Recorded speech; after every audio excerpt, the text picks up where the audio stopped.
Good evening and welcome to the City Council meeting of the City of Lenoir for Tuesday, January the 6th, 2026. That's interesting to say. It's a brand new year. Welcome. We're glad to have you. We hope that your new year came in well for 2025. Christmas went well for everyone. We wish you all the happy holidays.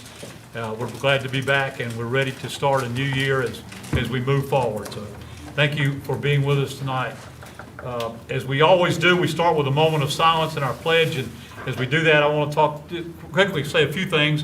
I want to thank all of our city staff for such a wonderful job during this holiday season. They just did an outstanding job with our Christmas, our decorations, and all the things that went on. We certainly appreciate everybody that did that. It's beautiful. I think everyone enjoyed it. Never went downtown any night that there weren't 10, 15, 20 people that were downtown enjoying our decorations and all the things that went on for Christmas. So thank you all for that. Thank you for all the work that you were doing to that. I would mention one thing. Our former manager, Lane Bailey's mother-in-law, Margaret, passed away this week, and we wanted to keep Lane and Ruth and their family in our thoughts and prayers as they deal with the loss of her mother. She was in her 90s, but she had some issues. But I talked to Wayne just before the meeting, and he said to tell you congratulations for sure. But yes, he lived here in Lenoir for a long time before they moved to Salisbury on that. So we'll keep them in our thoughts and prayers if you will. So thank you all for, oh yeah, and TJ, our attorney, lost his father-in-law this past week as well, Reverend Hicks over in Morganton.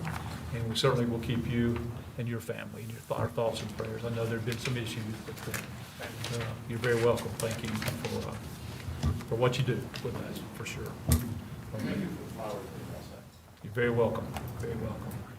So thank you for all of that. And again, will you please join us now for our moment of silence and our pledge.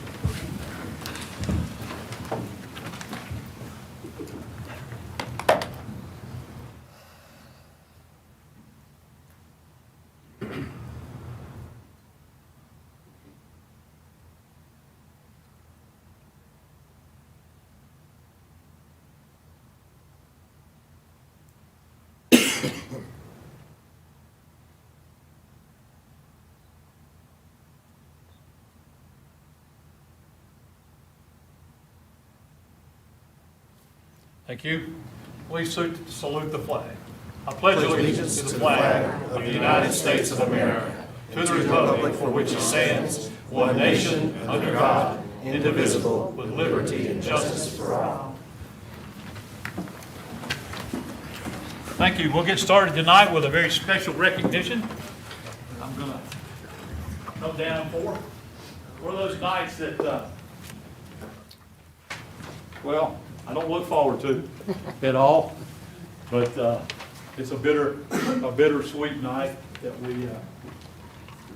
we come together tonight to say somebody a very special thank you, and to a guy who's been a great leader in this community.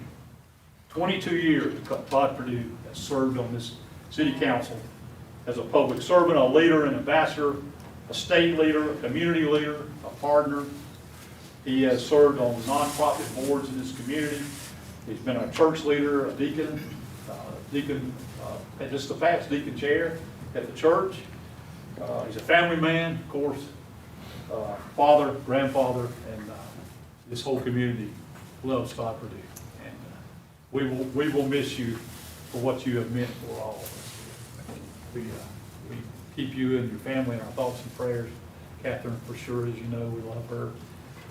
We thank you for all that you have meant. But Todd he has been a great friend, growing up here, High Brighton High School boy, sportsman, golfer. He's done it all. And he's been a great leader across all this time. So we will miss you. But first I'd like to present you this resolution honoring Todd H. Perdue. Has served faithfully and diligently as a member of the Lenoir City Council since 2003 and served as Mayor Pro Tem from 2003 to 2007.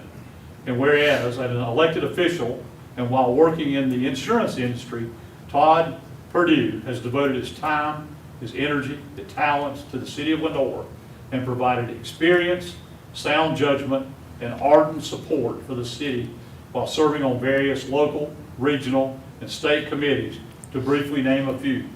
Caldwell Railroad Commission board member, Foothills Regional Airport Authority former member, First Baptist Church of Lenoir deacon and chair, Centennial Foundation trustee at the First Baptist Church of Lenoir, Helping Hands Clinic former chairman, Lenoir Rotary Club former officer and board member, the Lenoir League of Municipalities Tax and Legislative Action Committee, the North Carolina League of Municipalities Risk Management Board of Trustees, and whereas Todd Purdue has reviewed and deliberated on matters, facts, and proposals presented before the council in a fair and sound manner, and at all times keeping the best interests of the citizens of Lenoir as a first priority.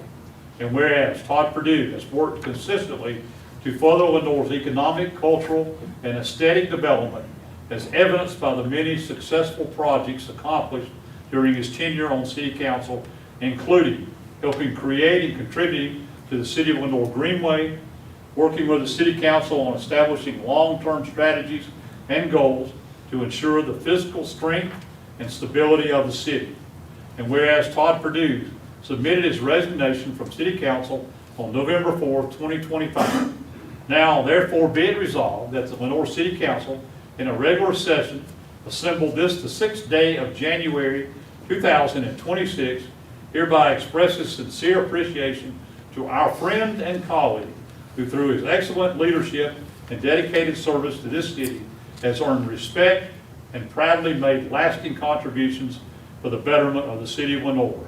And be it further resolved that I, as mayor, and by the virtue of the power and authority invested in me as mayor of the city of Lenoir, North Carolina, and on behalf of the Lenoir City Council and all citizens, do hereby extend our deepest gratitude and highest commendation to Todd H. Purdue for his dedicated and outstanding service this the 6th day of January 2026.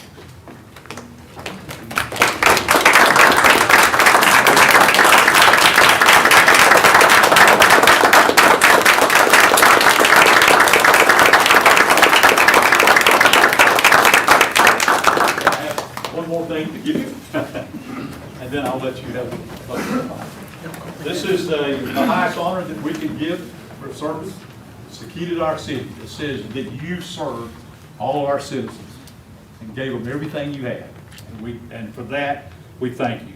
Presented to Todd H. Purdue, City Councilman, in recognition of 22 years of dedicated and outstanding service to the City of Lenoir by the Lenoir City Council. Joseph L. Gibbons, Mayor, January the 6th, 2026. Thank you, sir. Thank you. You're very welcome. You're very, very welcome. Thank you. Come on up. All right. You've apparently got a very long meeting tonight ahead of you, so I'll be very brief. But it has been my pleasure for the last 22 years to be able to represent the citizens of Lenoir as a member of the City Council. Wasn't my intention to quit after 22 years, but my wife's health needs kind of brought that to the forefront, needed to make that move, which was a literal move outside of the city to get in housing that was a little bit better for her needs at this time. So I left this council in great shape. You've added a wonderful member. I commend you for your willingness to serve on the council. I know you'll do great. I hear great things.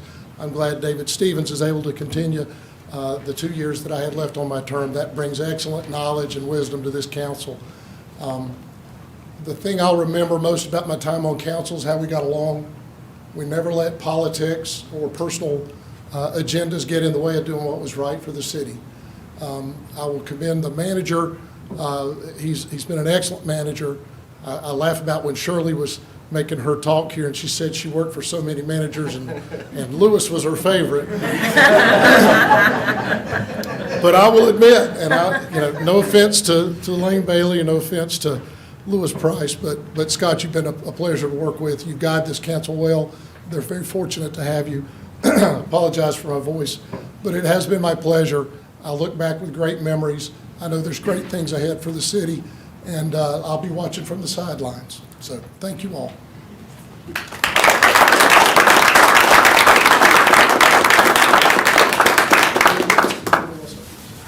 Good Willis. Ben, come on up.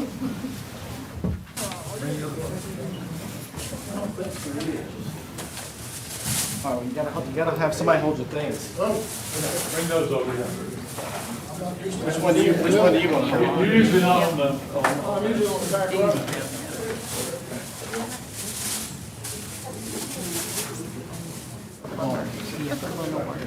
That's how I knew Ben.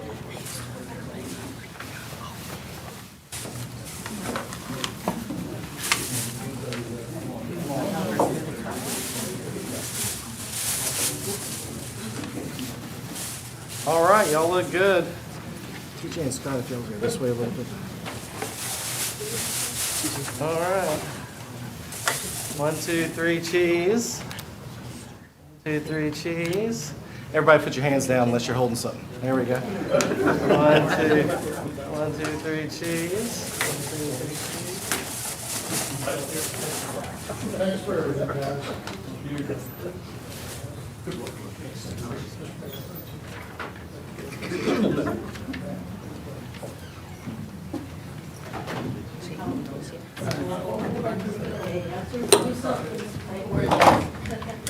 Oh, and department heads, you guys make this job up here so much easier. You guys are the best. Appreciate it. very true, Todd. Have a good one.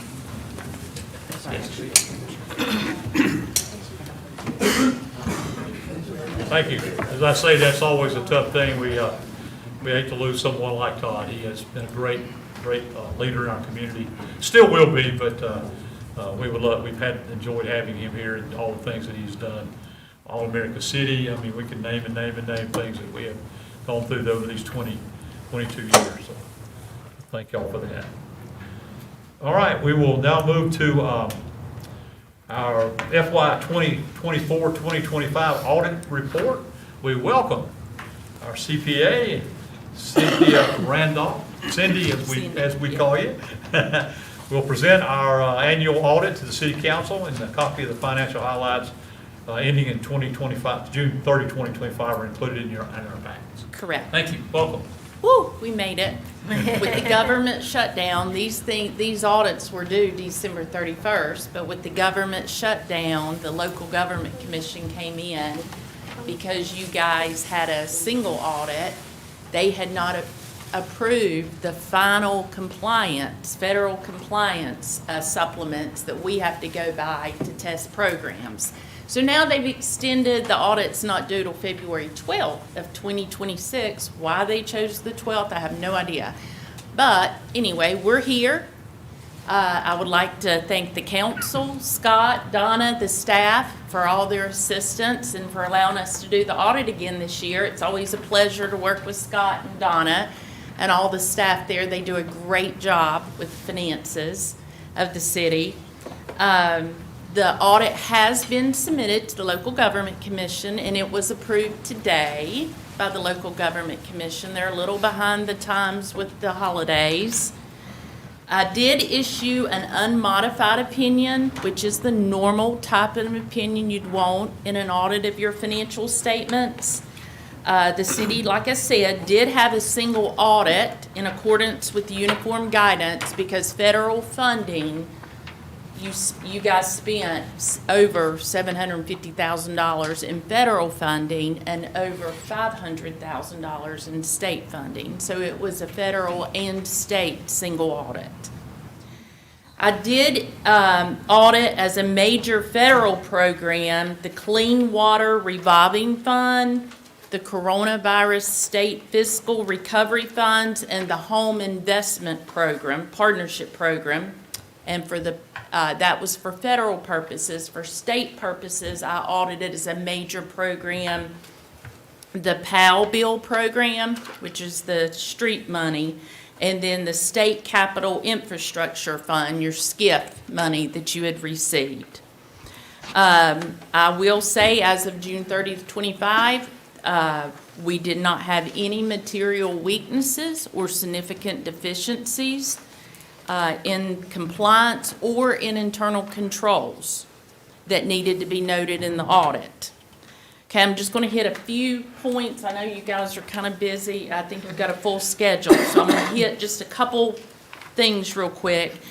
The city has seen, and some of this was written in the audit, so I don't know if you guys had a chance to look at it, has seen several expansions over the past year, including, is it Excella? Is that how you say it? Excella Pharma Sciences, who is now one of your leading taxpayers for the city. Improvements have been made to the sections of the 13.5 mile of Greenway system.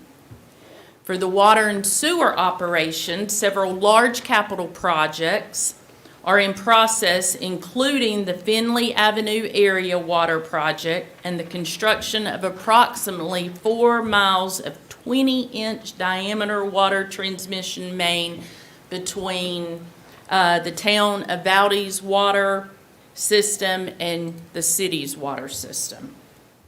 As of the close of June 30th, 25, the city's governmental funds reported combined ending fund balances of $25,648,319, which was an increase from the previous year of $3,442,804. Approximately 85% of this total, or $21,742,551, is available for spending at the government's discretion. The city, as I just said, the city had 85% of undesignated fund balance as of June 30th, 25. The unassigned fund balance, now that was for your governmental funds. The unassigned fund balance for your general fund was $21,742,000, or 93% of your general fund expenditures. The city's debt decreased by $1,758,000 in outstanding principal, so you paid down that much in principal. Your total outstanding debt, and this is between the governmental funds and your business type activities, which is your water and sewer operations, was $18,212,000. And the city's legal debt margin as of June 30th, 25, $215,276,000. The city did maintain a tax collection percentage on your property taxes of 97.10%, which is right of the state average for all the municipalities. The water and sewer funds change in net position, or if you want to say net income, was $1,749,000. The total net position for your water and sewer, which is kind of like your retained earnings or your fund balance, was $62,088,666. So as part of submitting this audit to the Local Government Commission puts out a template, and it's through logos that we have to enter these numbers in, and everything has to reconcile, and then they look at it and say, okay, there's problem areas here that the city or the council or the staff will need to work on. I'm pleased to say that there were no financial performance indicators that I needed to make you guys aware of. That's one of the main things, is they said the auditors have to come before the board if they, what we call FPICs, which is financial performance indicators, we have to make you guys aware of that. And there was nothing of concern, which is really good, because there's some that are really, really not as well, not good. Okay, I'll hit a few more quick things real quick. I think Donna said she had given you in your packet. These are kind of financial highlights between the funds. I'm just going to hit a couple little numbers for you. And it's a comparison between 25 and 24, the previous year. Your general fund, change in fund balance, for 25, 3,399,204, which was an increase from the previous year of a little over 1.2 million. And that was for the general fund. Your general fund expenditures, total expenditures by department, they increased a little over $800,000 from the previous year. Mainly, I was looking at it today, mainly because of salaries and benefits increase, capital outlay increase, because we can't claim that as expenditures. Special revenue funds in the audit, these are your CDBG block grants, your home program. These are ongoing projects, and you budget for these, and they continue until the project's complete. So the change in the fund balance for your special revenue funds, which include a lot of little projects, it was a decrease of $394,036, mainly because we've spent money that has come in from like I say, these are ongoing projects, so we've spent this. Once the project's complete, we either turn around and capitalize it, or it's just complete and the money's been spent there. Your enterprise fund, which is your water and sewer fund, the change in net position or net income in that fund, a little over 1.7 million, which was an increase from the previous year of 597,000. So these are quick overview of some very, very large numbers. I will say the city is in great financial shape. As the council and the staff of the city, you guys should commend yourself for a wonderful audit year.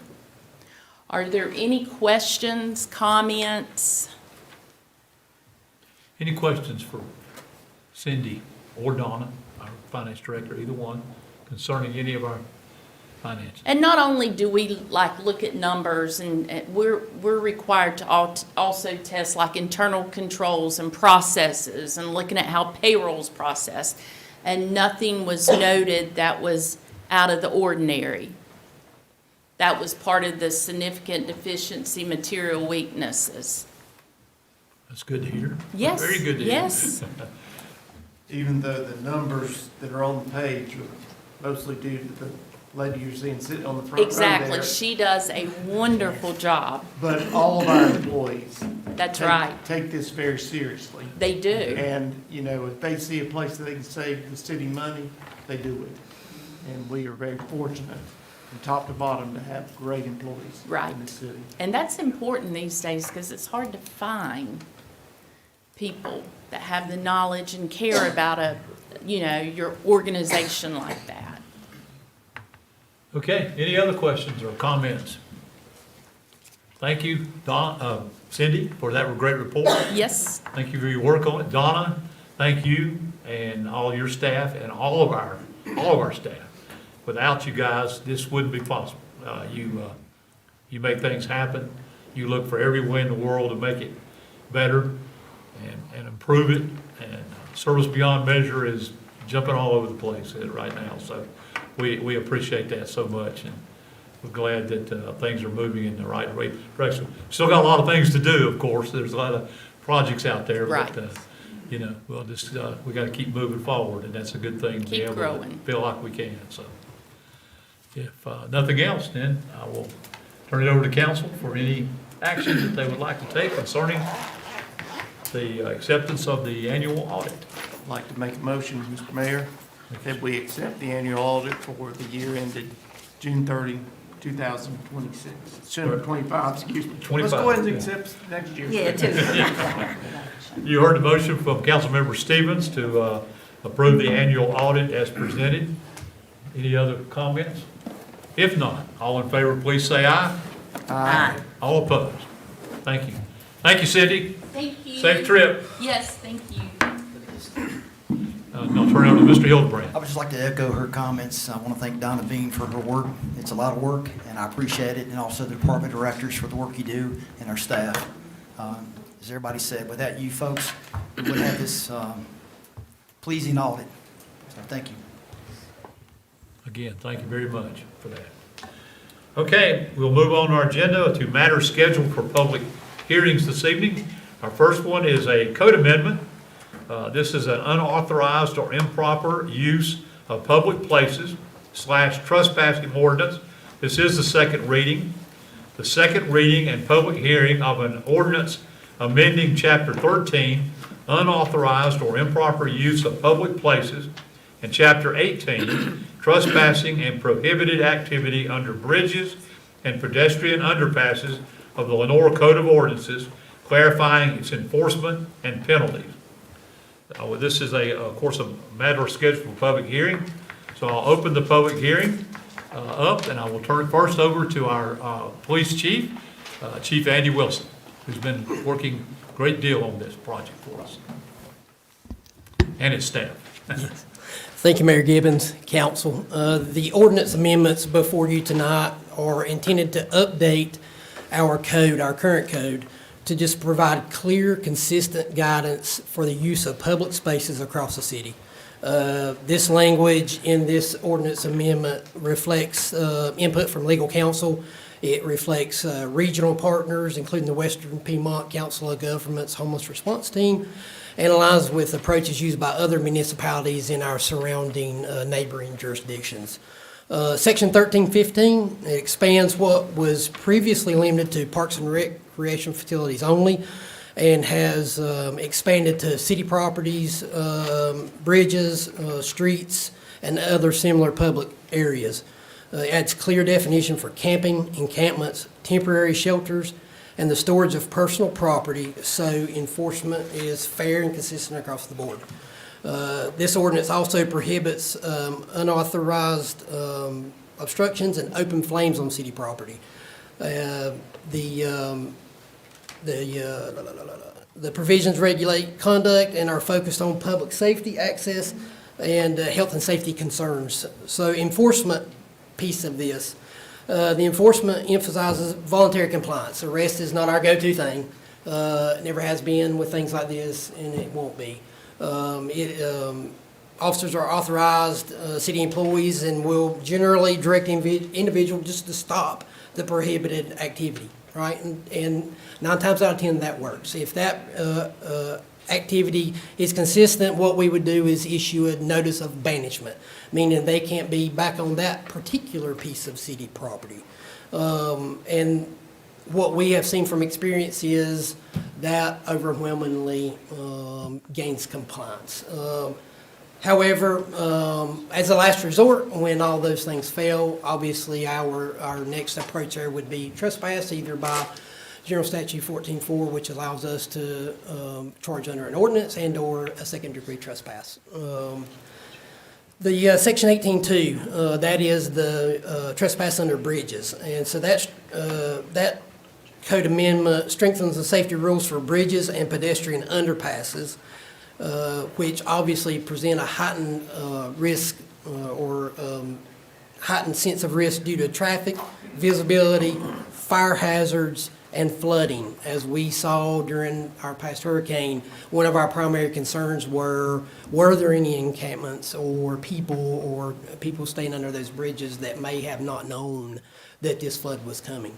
And so the storage of property, obstruction, open flames in those areas under those bridges obviously will be prohibited, and the enforcement piece of that is identical to the Section 1315, which would seek to gain voluntary compliance with, getting their stuff and moving on. So overall, these amendments, the intended aim of these is just to keep our public spaces safe, accessible, and usable for everyone. And so if you've got any questions for me, I'd be more than happy to answer them. Any questions for Chief Wilson concerning this ordinance? At this time, anyway. Just to clarify, Chief, if people were wanting to camp out at one of our parks, that would apply to them? Sure. So it's not any particular group? No, This cleans it up to say this is for everyone? Sure, if someone decides that they want to have a barbecue at Zack's Fork, soccer complex, that's prohibited. If someone wants to camp at Martin Luther King Center, that's prohibited. Or in the It's- woods, it's- or It's for any type of that use across all city properties. city property? Thank you for clarifying that. Yeah. Any other questions before we do? Okay, we're in the open public hearing, so if there's anyone who would like to address the council concerning this public hearing, this is the time to do so. Please come forward and give us your name and address.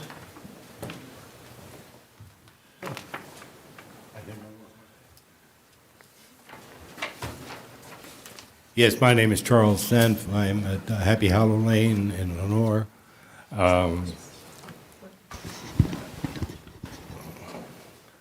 I wish I had had the written comments of the police chief 2 weeks ago, and a little more detail on this. Some of the questions I have was, is there a list of the complaints about this that we've had? Is this an ongoing terrible, problem that we're having, that traffic is being impeded and the peaceful enjoyment of our public spaces is being impeded and so forth? Basically, I came and I didn't hear any of that before, I just read the ordinance.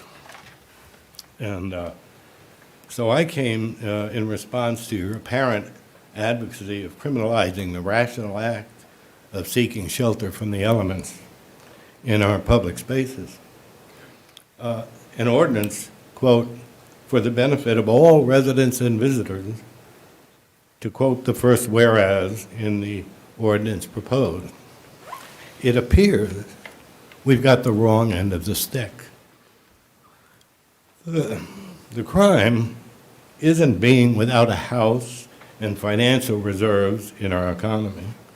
That's a misfortune that can happen to any of us without warning.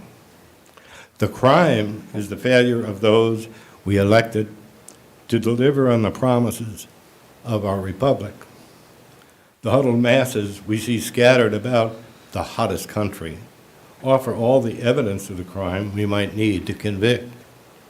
Representatives of residents and visitors should first be concerned with their failure to provide a safe haven for all who may come to Lenore, regardless of their financial circumstances. We see you pleading later on in the agenda with the federal government for money to clean up the mess Broyhill left us when Broyhill left us for the greener bottom line. Broyhill doesn't need our largesse, but those folks we see struggling each winter along our roads and sidewalks as we go about buying stuff to celebrate the birth of Christ need help, not warnings, not fines, nor jail time. I suggest you postpone tightening up your ordinance and redirect staff to work on a solution that doesn't add burden to our police force or threaten the least of us in their moments of demonstrable need. Why not a handout and a hand up for our brother when he's down and out? As I was writing this, my wife said, why not a stable to sleep in? We build public parks and community centers to serve the property persons of the area so they might have a safe place to play pickleball. Why not some similar accommodation for those truly in need before devising regulations that they might innocently run afoul of that would require the police to rouse them, move them on, confiscate their belongings, and our courts to fine or imprison them for failing to own, rent, or otherwise have legitimate access to what we consider a home. Let us share a little amazing grace where we can. Thank you, sir. We certainly appreciate your comments.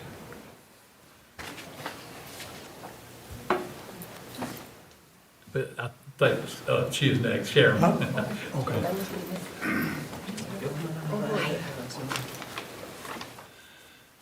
And Sharon. we know you, but please give us your name and address. No, you do. Well, we have to do it, for the I record. know, no. Sharon Harmon. I am a lifetime generational resident of Lenore, voter, taxpayer. I'm settled. And your address, just for the record. 115 Hagler Road Southeast, Lenore. Thank you. I'm also the executive director of Yoke Fellow, and I have to wear these to see, so I'm sorry. There's good people up here, good people in front of me.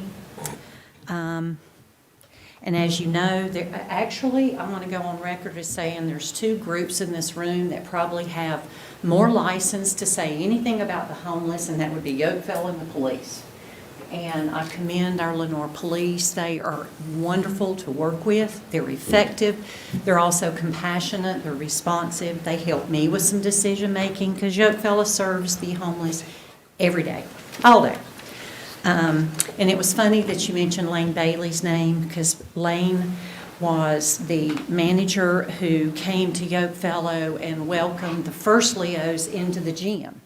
So Charlie Fry, Father Mike Cogsdale, and myself, we started the first Leos in the Lenore High School gym. And we ran it from like December through the end of March. And then he came to the executive committee and said, "You guys want to build a shelter?" So Yoke Fellow said yes. So I proceeded as the director of Yoke Fellow to raise all of the money that it took to rehabilitate that building, from the heat pumps to the toilets to the ADA showers, towels, beds, cups, everything that was in that building, the security system. Yoke Fellow raised those funds to equip that building, and we opened the coldest day of 2014. I think it was like January the 4th.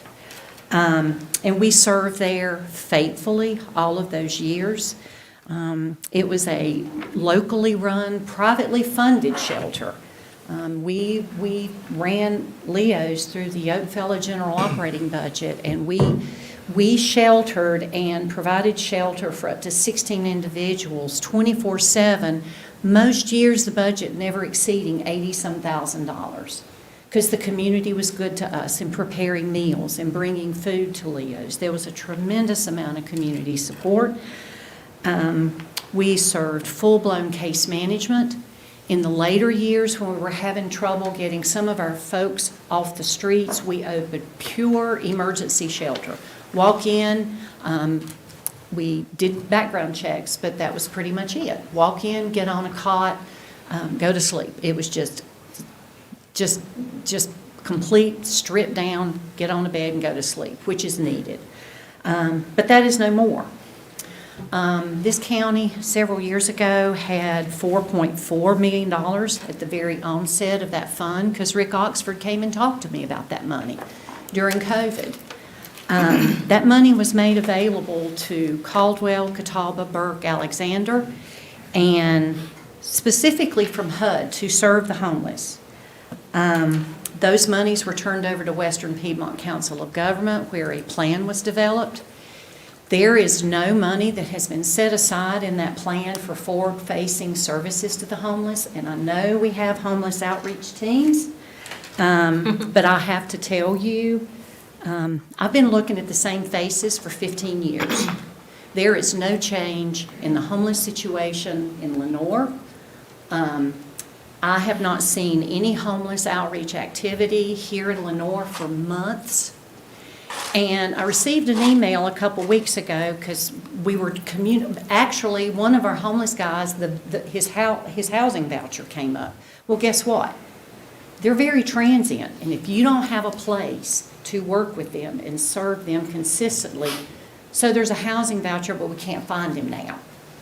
So that is why there needs to be some kind of shelter, a day shelter, an emergency shelter, something where they land, where you can provide services. So there's a voucher out there floating around with his name on it. We just have to wait till he crosses our paths at Yoke Fellow.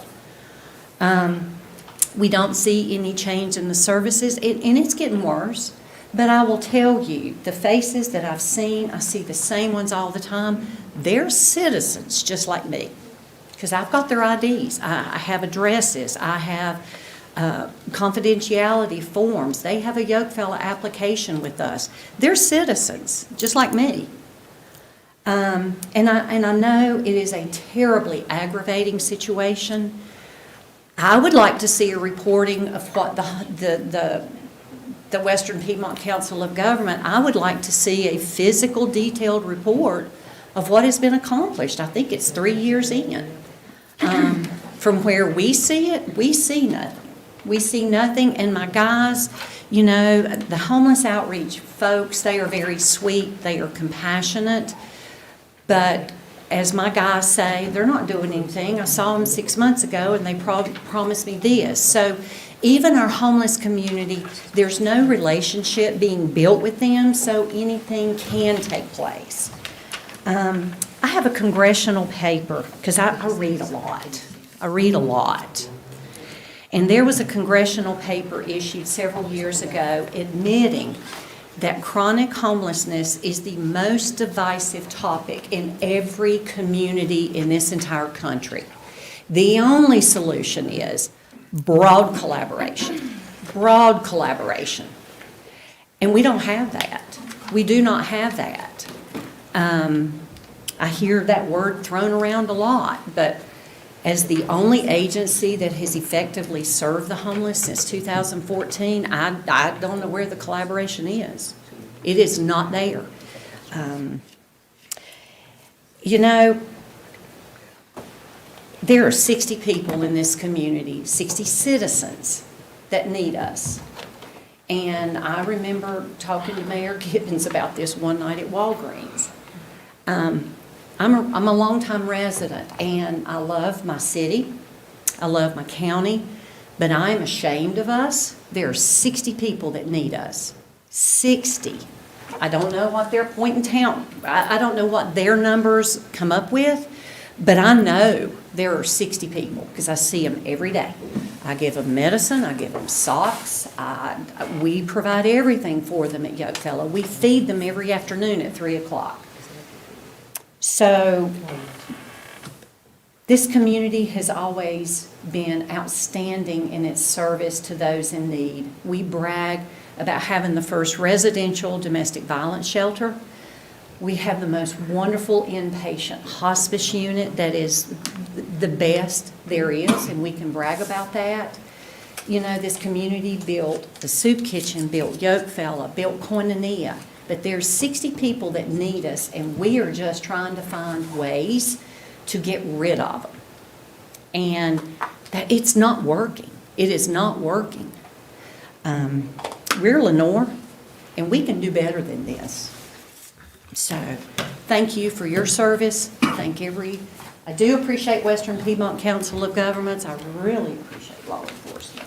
So do y'all have any questions for me? Not at this point. No. We'll let Mr. Willis speak for Western Piedmont so we can have hear some other parts to it. Thank you, sir. Come on up. Give us your name and everything. Sure. We know. Ben Willis, Who are you? Director of Community and Economic Development for Western Piedmont Council of Government, address 2650 Hillwood Drive, Lenore, North Carolina. Also lifelong resident, generational resident of this community. Yes, sir. And Western Piedmont Council of Government, just so everybody knows, is we're more than just homelessness response team. So we have a planning department that works on things like zoning and code. We house the Workforce Development Board, which is for 4 counties. We do Alexander, Burke, Caldwell, and Catawba. So Workforce Development Board for all 4 counties.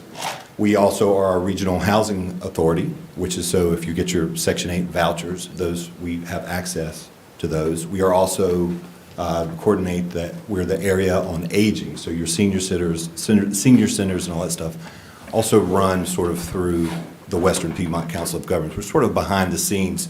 Our goal is to assist all 28 local governments in all 4 of those counties. We're an extension of you and all the other governments in that. 375,000 people and 28 governments within our 4-county region. Homelessness is hard. This is very, very difficult work. Like Mr. Stiff said, how do you balance that compassion with what we have to do and what you all have to do at the local government level is protect taxpayer dollars who are funding parks and recreation centers and all those types of things. So it makes it tricky, and it puts everybody in a tough spot. The homelessness response team was formed was 3 years ago from a grant through HUD meant to address homelessness. We reached out to all the nonprofits. We reached out to all 28 municipalities and asked you what you wanted and got feedback from the municipalities and nonprofits. And they asked us to form this. This is what you wanted, and this is what the nonprofits asked for. And this was the feedback that they gave us, and this was what the local governments asked us to do. The homeless response team, I've got 2 members of the homeless response team back there. We have an assigned member per county. And the goal was to be a bridge between some of the nonprofit entities that we have, church members, which are fantastic, law enforcement, huge partner, #1 law enforcement, and anybody else that's involved with the homeless population.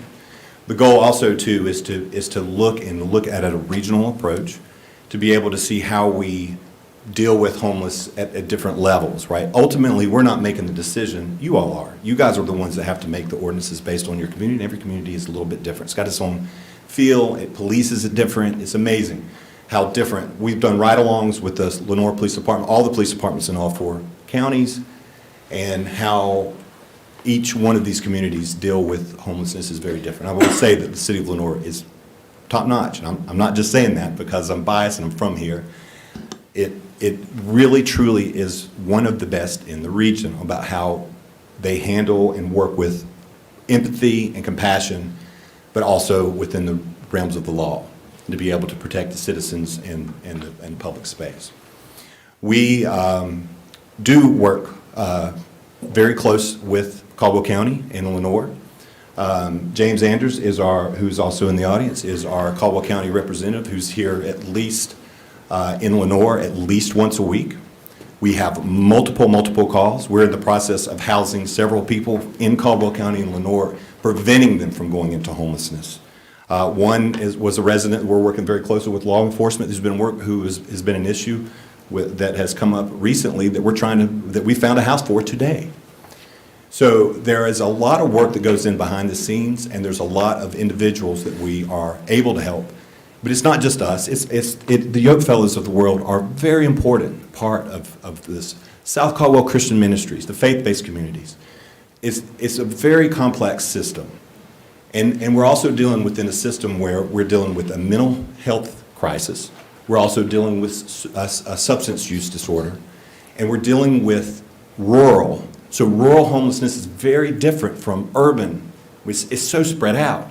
And so you're not going to get rid of it, but there's ways to work and try to help as much as you can. It's a really, really tough spot. But one of the most important things in order to help and work together as a region is to have good data. So when we go and ask, the beauty of having a COG and the homeless response team do it at a regional level is that we can be regional. So if we can go about it at regional, a lot of nonprofits who have served on several nonprofit boards, and several of you have, you have to go and you go at it by yourself, and it's tricky. But when we work together as a region and can get the right data, then all the nonprofits can come together, and then we as a region can apply for large amounts of funding to be able to combat this. So it's a complicated issue. That's our goal. That's our mission. But ultimately, we serve the local governments, and we're at your will and do what you ask us to do. Amber Bradford is our new homeless response manager for the region. Our team brings a significant amount of experience. We work very closely with the school systems and homeless children and veterans. Any children or veterans that we see in the region get special treatment. We have special access to funds called Day One funds for women and children who are on the verge of homelessness. If you have anybody or know of anybody that needs access to that, please give us a call. You can go to homelessresponse.org or just look up Western Piedmont Council of Government and see it. We have comprehensive resources for each county for anybody looking for assistance. If you need assistance or if you have anybody that needs assistance, reach out to us and we will try to connect them with the resources available, Yokefella being one of them in the city of Lenoir. If you're in different parts of the county, we may connect you, depends on the issue. Everybody is different. Every homeless individual is unique and has a different set of circumstances and issues that we have to deal with. Some homeless individuals don't want help, and a lot of them don't. But the ones that do, we can help you. If you are having a drug issue and you want it off the streets, we can find you a place to get you somewhere, to get you sort of transitional help. It doesn't make it easier. It's still very, very tough work. It does take all of us. Sharon, I agree with you 100%. It does take a regional play. It takes all of us to be able to do this. This is not something we're going to solve overnight. It's complicated, but we're trying, and we're working our best. And if there's anybody has any suggestions on how we can do it better, we would more than happy to sit there and with you. We're not in a silo. Our goal is to work with everybody. So we've always been open. If we need to come to your organization to talk about what we're doing, to present any information or data, we'd be happy to. I'm calling it out here in front of everybody. I can go into your nonprofit. We can go into your church. We can go to we've done Rotary meetings. We've had these type of conversations going over the data at this council, at the county commissioners meetings, across all four of our, so if anybody needs information and wants to learn what we're doing, we'd be happy to entertain an audience, whether it's one person or 50, 100. We even put on a seminar about warming stations at the Civic Center. This recorded, it is on YouTube, talking about warming stations.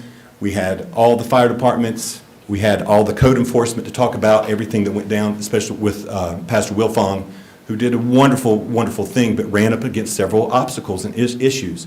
That has become a playbook for other churches and other people that are trying to figure out how to go into space, whether to do it or not, because it can get tricky. It can get really tricky, and you don't want to put your church or your people in your at your church in danger. So there's so much that goes on with this, and we're just here to say we're here to help any way we can, and whatever we can do, please just feel free to reach out. Homelessresponse.org is our website, and then all our contact information for our whole team is on there as well.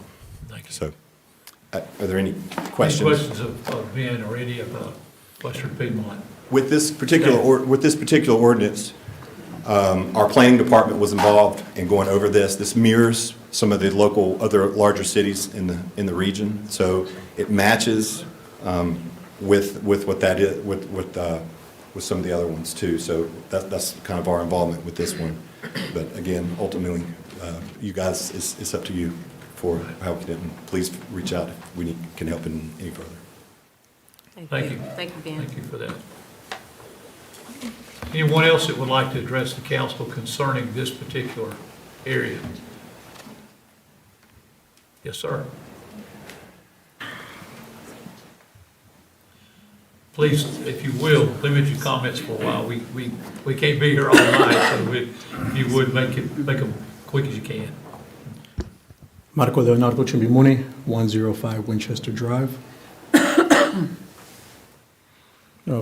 Mayor Gibbons, may it please you, may it please the city of Lenoir, because I shouldn't be the one talking about this, but there are many folks who are struggling to find warmth in cold nights, who don't have shelter, who should be here. So I pray that my words suffice to speak their truth into your considerations, because I believe no matter how refined, how tight, how legally sound these ordinances may be, it can cause harm. And it It will keep me up at night, and it should keep you up at night. No one dreams of holding a sign asking for help. No one plans to lose their home, stability, their dignity. As my friend Charles says, it's a misfortune that any one of us could have found ourselves in. It just takes few changes in our lives for us to switch places. And I want to tell you that if police have increased authority and presence, we blur the line between public safety and harm to folks who need us the most. Very quickly, I'll tell you, when I was at Chapel Hill, final season coming up, I went to a restaurant on Franklin Street, and there was a man who was bothering no one. He apparently had nowhere else to go. You can see he was wearing 3 layers of clothing, hair not in the best shape, but he wasn't disturbing anyone. Employee walks up to them, gives them a glass of water. A beautiful act of community happened right there in front of me. Staying while I eat, it was apparent the manager got complaints, asked him to leave, and then not even a minute, him going across the street, I see the flashing blue lights, 3 patrol cars. He was surrounded by officers for just walking out of the restaurant and apparently disturbing what definition of peace I can't fathom. And I saw the police handcuff him, sit at the curb, and this is on Franklin Street, busy on a Friday night, with the little bit of belongings he had right there beside him, and for everyone who's passing by, college age or resident, to look at him like a spectacle. I had to film the whole thing. I needed to protect him. That's the best I could do. One concern I have is that your proposal referenced recent Supreme Court decisions, but there's not one named. From my humble research, I believe it's referencing Grants Pass v. Johnson, 2024. Let me read you something very important from the dissent of that opinion. The city of Grants Pass jails and fines those people for living anywhere in public at any time, including in their cars, if they use as little as a blanket to keep warm or rolled up shirt as a pillow. For people with no access to shelter, that punishes them for being homeless. That is unconscionable and unconstitutional. Punishing people for their status is cruel and unusual under the Eighth Amendment. My friend Mr. Willis said that Lenore should be bragged about for empathy and compassion, but unconstitutional and unconscionable are the words that Supreme Court justices are labeling this case as being used to write your ordinances. Second, I believe I believe there could be a better recommendation, like a co-responder model, social workers alongside police departments. A lot of experts were on this. I'm just here giving my humble input. I'll tell you 3 instances that I found just from general research. In June 2023, WCNC Charlotte reported that the city of Davidson had their co-responder program. Police Chief Davidson said this, quote, "Just the mere presence of someone in uniform can sometimes make it somewhat a little more difficult for someone to interact with a police officer. There is a fear of police in some communities, and we need to be aware and sensitive to that." Police Chief. Apex, North Carolina has CART, Crisis and Advocacy Response Team. In their own description, the co-responder model helps deviate individuals with behavioral health challenges from the judicial system to resources they need. That ought to be our goal. No judicial system involvement. Services. Again, I understand maybe there's the urban versus rural in your minds. National Policing Institute, 2021 wrote, "Officers respond to an array of needs from the community, often working alone or side by side with another officer. However, at times, we must acknowledge that the partner they truly need does not actually need to wear a uniform. Frequently, a different set of skills and training are what is called for. Social workers. Months ago, you asked your people to give you input on Main Street. How can we make our city better? How can we do it? I call on you and I implore you to delay this vote. Vote no. Let the people do the same thing. Talk to your people. You've talked to experts, you've talked to 28 municipals, you consulted with Western Piedmont, now consult the actual people. Let them give your input before you give your final vote. I'm a Christian man. My faith teaches me to never become an oppressor, for I too was once oppressed. But I look to my brothers and sisters who learn from the Torah that says that to save a life is to change the entire world. And I submit to you the reverse.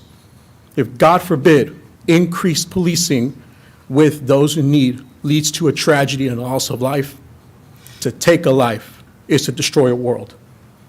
So please, restraint, no. Let the people speak. Thank you. Thank you. Thank you. Appreciate your comment.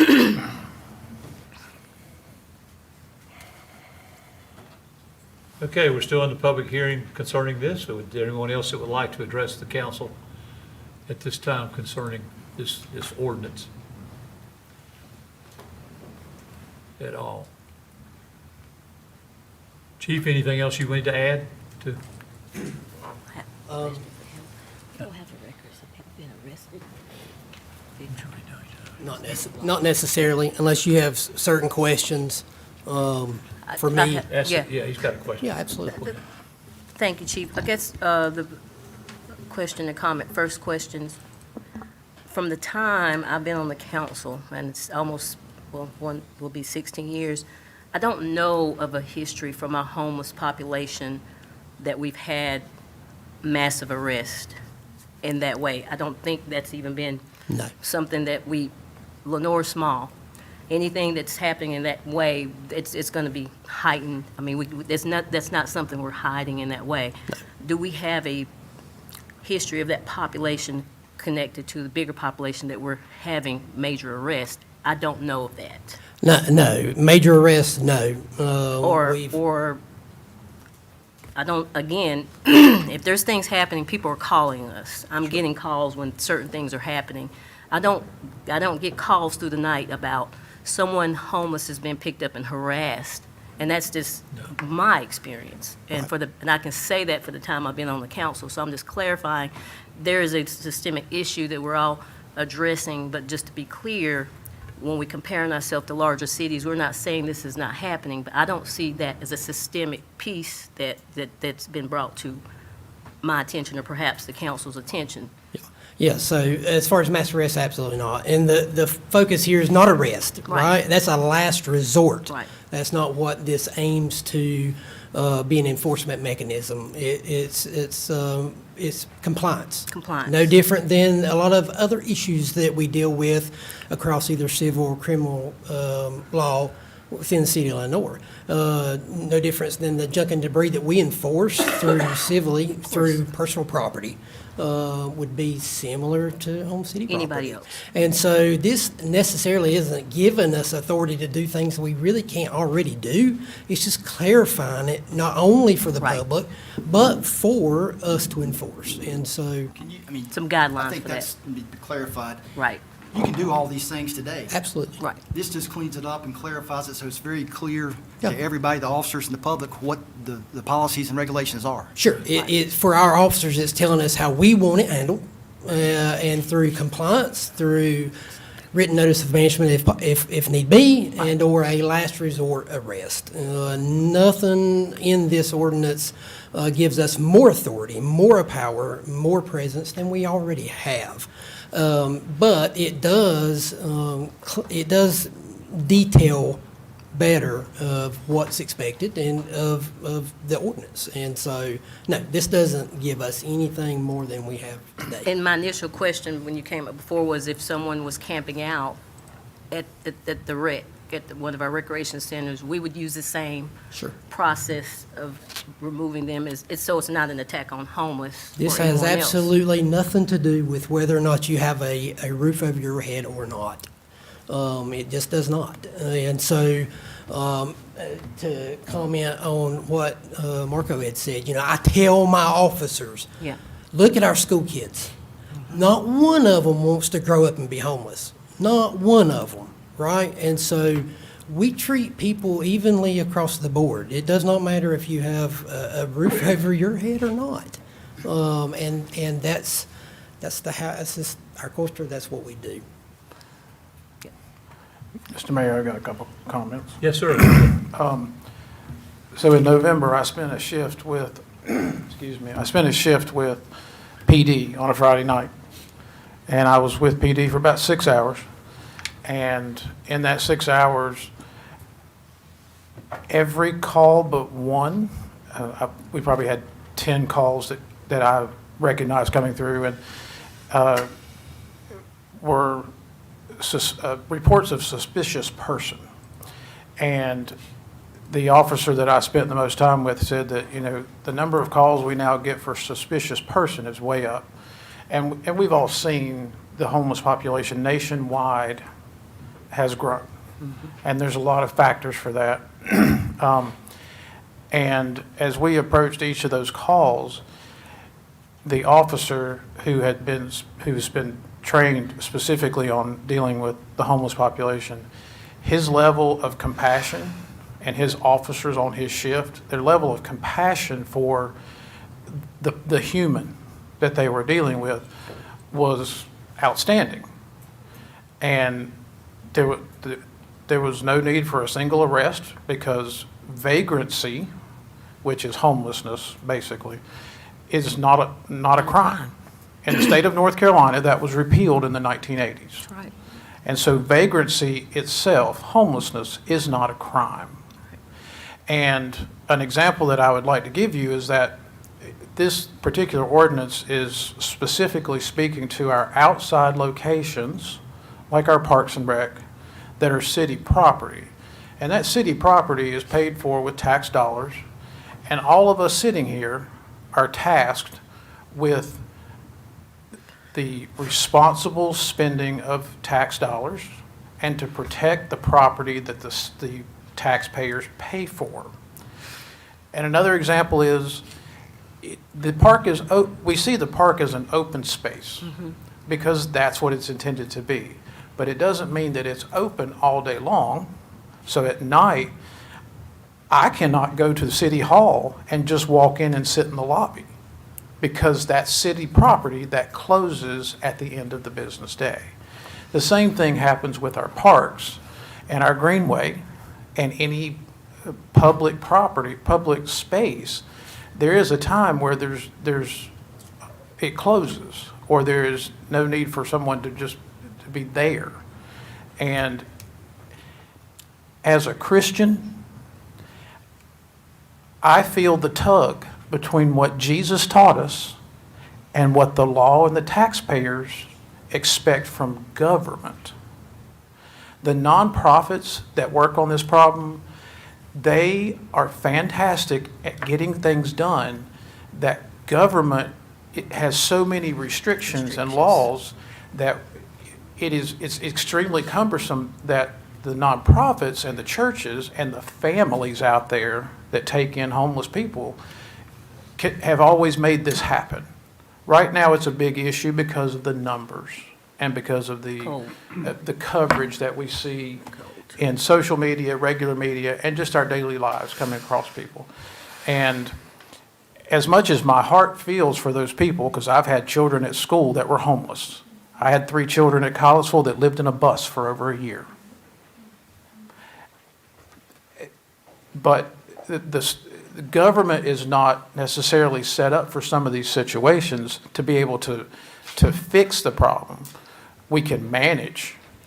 And that's what this particular ordinance update is, to help us manage city-owned property, public spaces.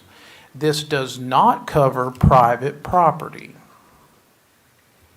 So if someone is on your private property and you want to allow them to be there, whatever that private property is, that's a different situation. That's your business. If I want to let people, homeless people or anybody else camp out in my front yard, that's my business, as long as there's not an illegal act happening.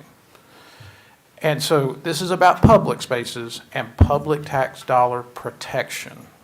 This is not about harassing or going after people because they have had a really hard road in life.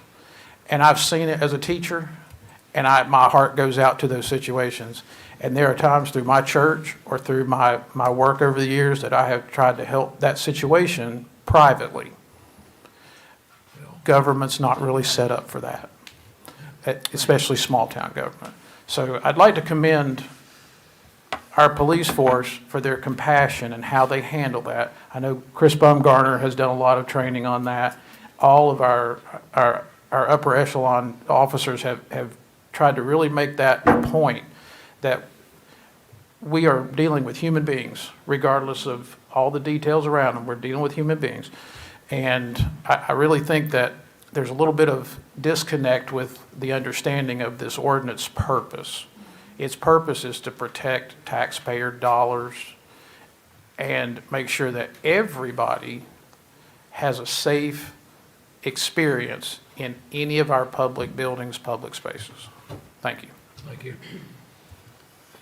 Okay, anyone else would like to address the council concerning this public hearing, concerning this code amendment? Yes, sir.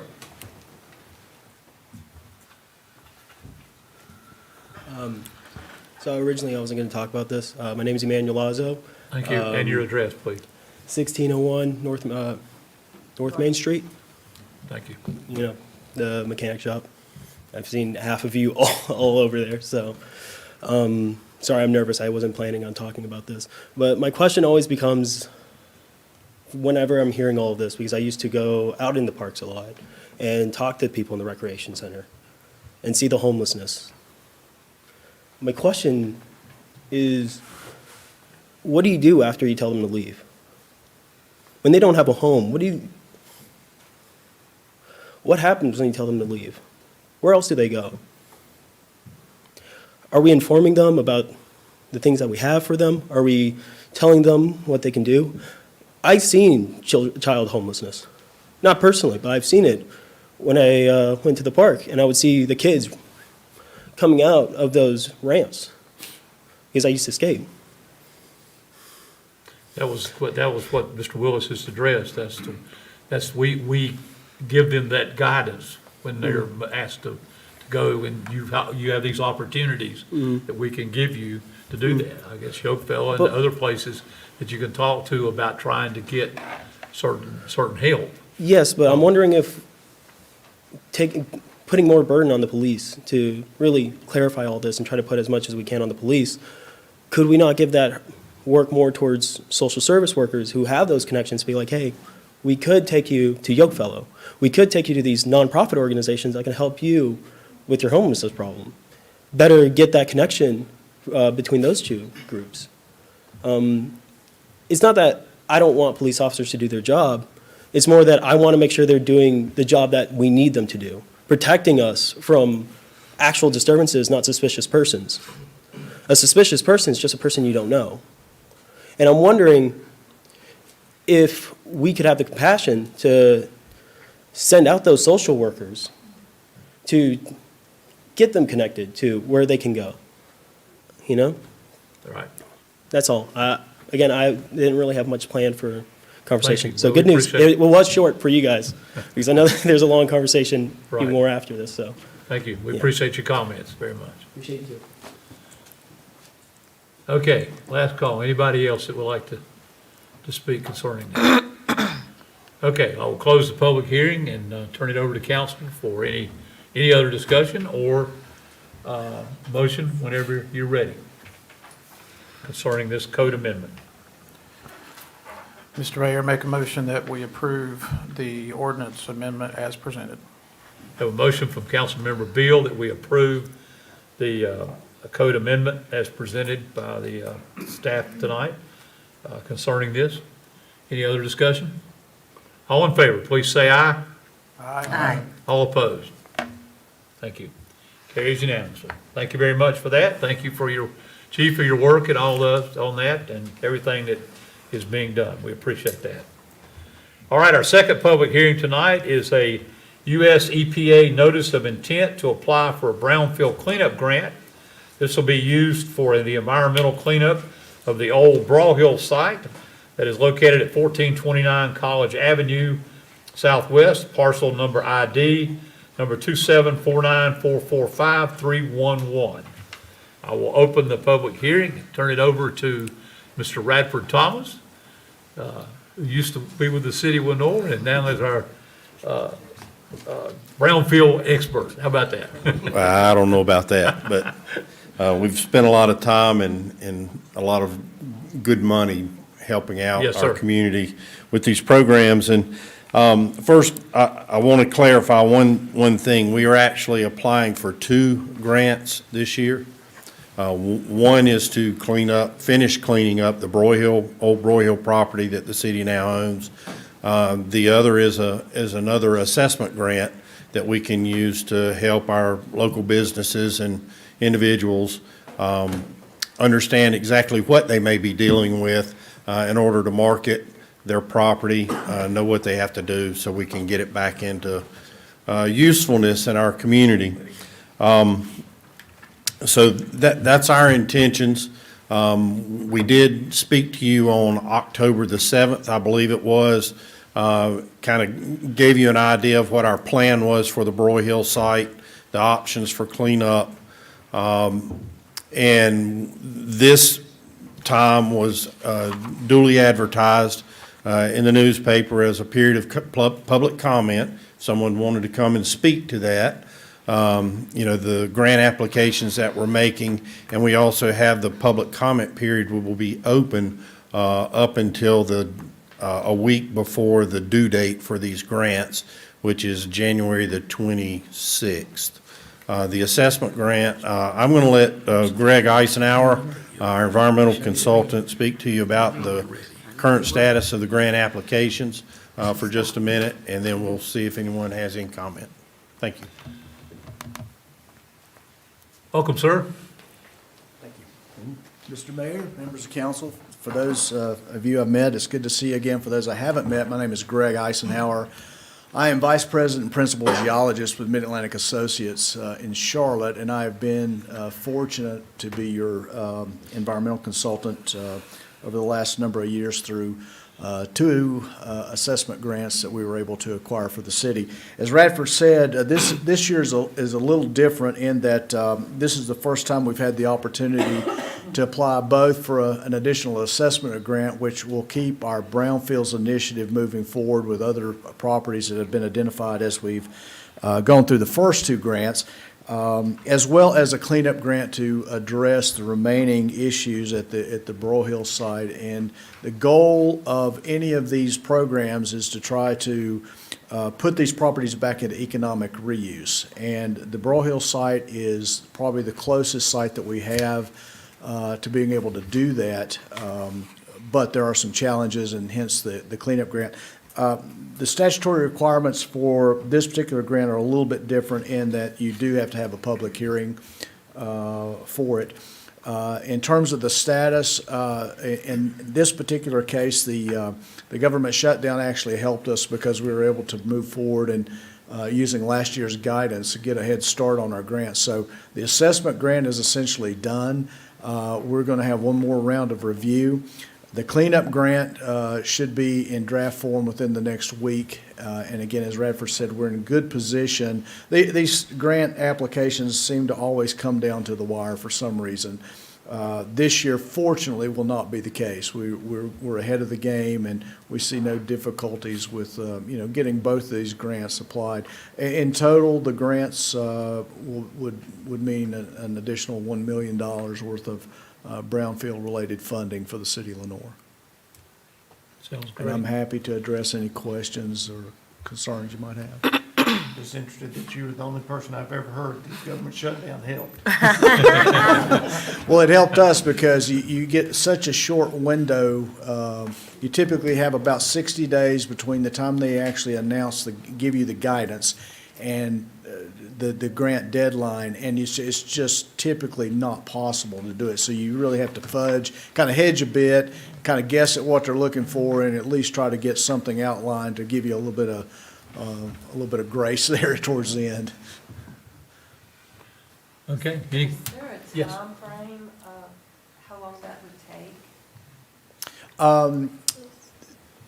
One of the things that we did as part of this process, you have to supply to EPA what is called an assessment of brownfield cleanup alternatives, where you look at what your options are. One of the things that we did that didn't involve EPA grant funding specifically was the city was able to get an ARC grant, which the city matched, to help remove a good portion of the debris that was left over. In looking at what remains, we think there is a cleanup alternative that would not involve the expense of having to remove it. We've had, there's other communities that have essentially been able to successfully apply for and get what amounts to kind of an on-site landfill to put inert debris. So, and that's what we have left at the Broad Hill site, a lot of brick and just material that is expensive to haul because it's so heavy. So we have a process whereby we think there's an opportunity to actually use that material on site kind of as beneficial fill to level out the site and make it a little more attractive to developers. So, and it would avoid the expense. We spent over, I think, $550,000 removing, I think, around 7,000 cubic yards of material, and there's probably 4,000 to 5,000 cubic yards left. We don't want to replicate that expense if we can avoid it. Okay, thank you. Anyone else? Thank you, sir. All right, thank you very much. Bradford, Appreciate you have it. something else? Okay, okay. Thank you. All right, we're still in the public hearing. Was there anyone like to address the council concerning this notice of intent to apply for the brownfield cleanup? Yes, yes, ma'am.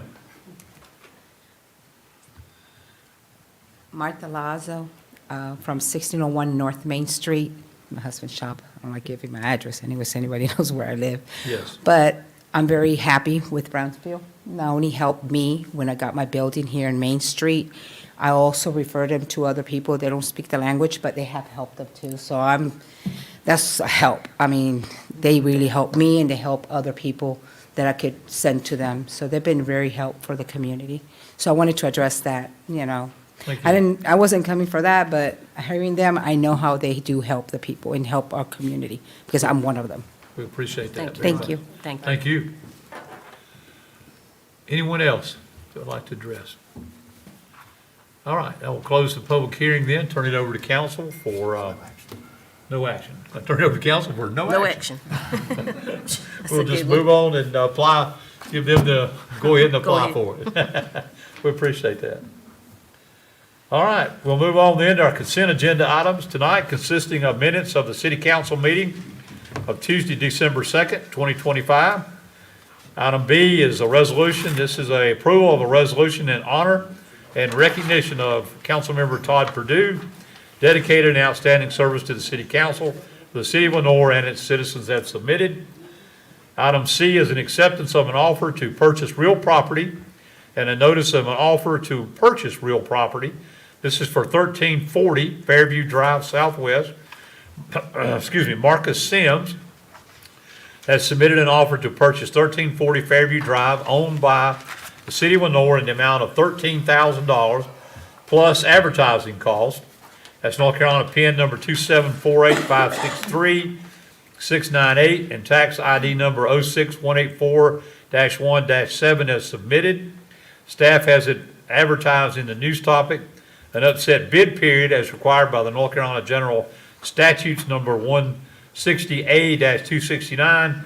The required 5% bid deposit has been received and no upset bids were received on this project.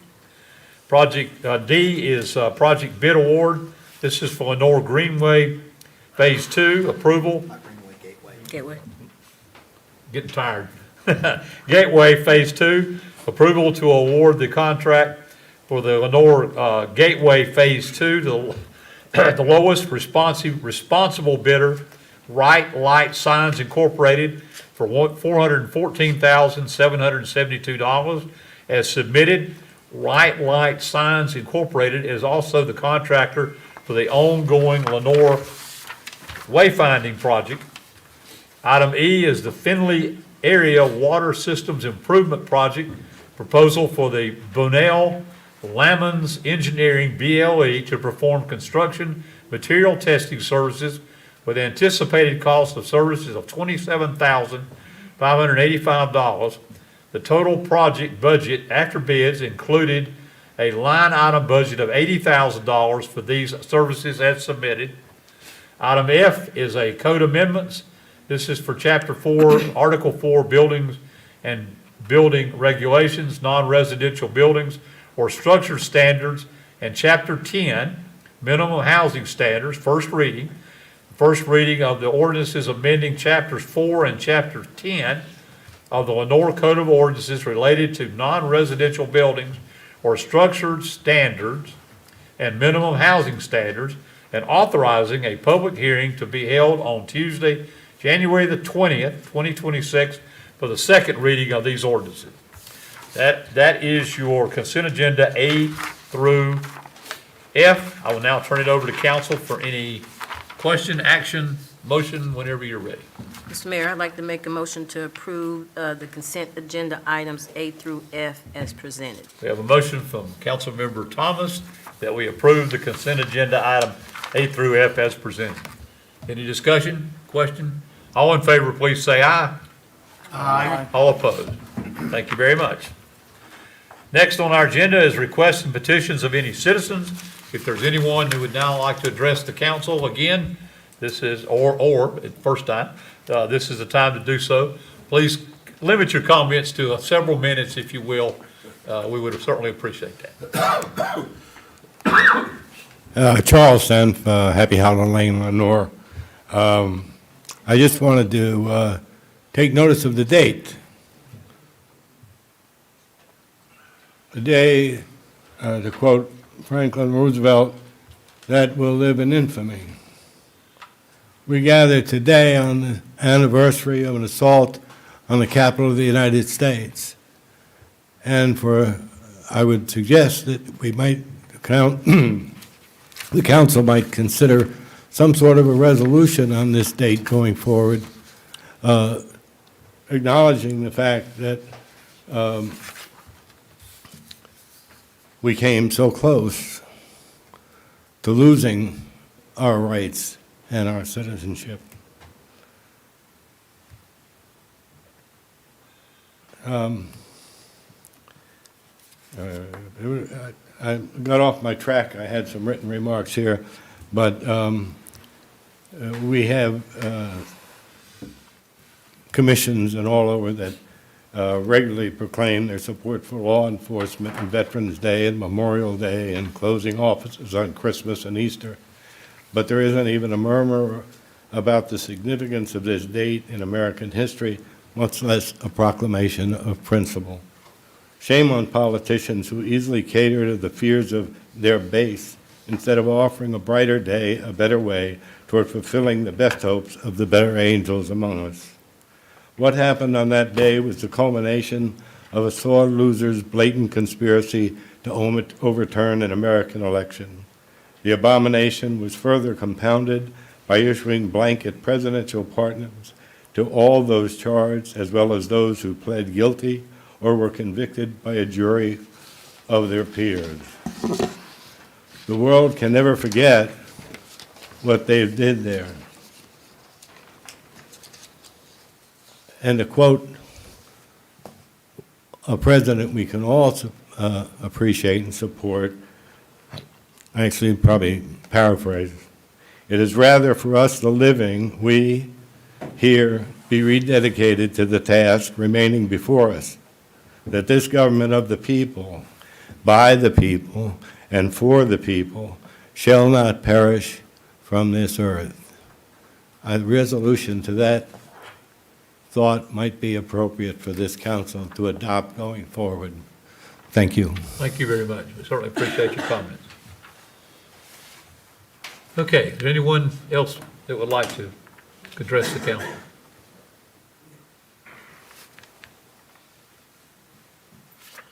Yes, sir. Thank you. A friend of mine wanted to speak, Pastor Ivan de la Cruz. So, if I may, I'm going to read his words that he would have run to you. But he's a pastor. He had to go. He had an important matter at his church. His words read, "Good afternoon, and thank you for the opportunity to speak.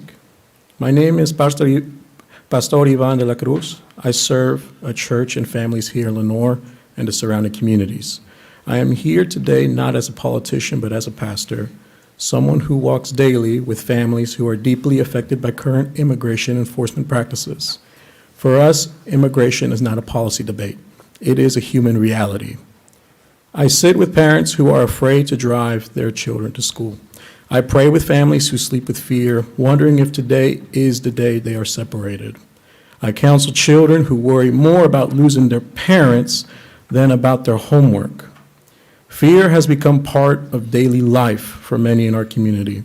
This fear is not creating safer neighborhoods. It is creating silence, isolation, and trauma. People stop reporting crimes. They avoid hospitals. They stop attending church. They withdraw from community life. As a pastor, I see the emotional and spiritual damage every week. Children are especially affected. Many live with constant anxiety, afraid that a parent may not come home from work. This kind of fear leaves lasting scars. These children are not threats. They are students, sons, and daughters of this community. As a Christian leader, I must also speak from my faith. Scripture teaches us, Matthew 25:35, I was a stranger and you took me in.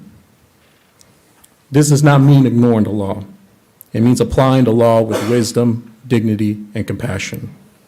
We recognize the importance of order and security, but enforcement without humanity breaks families, weakens trust, and harms the very communities it seeks to protect.